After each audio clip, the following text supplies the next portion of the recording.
রাত 3টে বাজে। রুমের মধ্যে হঠাৎ করে ফোন বেজে উঠল। এক বন্ধুর কাছে ফোন এলো যে আর এক বন্ধু ভীষণভাবে অসুস্থ।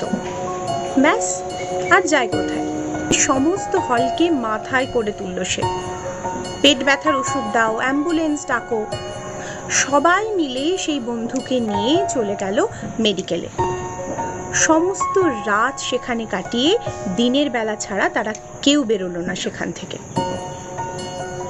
এক একবার এটা মনে হয় যে কোনো পরিচয় নেই, কোনো সম্পর্ক নেই, এমন কিছু মানুষ একসঙ্গে ক্যাম্পাসে কিভাবে একে অপরের আপন হয়ে যায়। নিঃস্বার্থভাবে তারা কাজ করে, আবার একটা সময় পরে তারা হারিয়েও যায়। শুধু পড়ে থাকে স্মৃতিগুলো, বন্ধুত্বগুলো আজীবন বেঁচে থাকে যেন এইভাবে।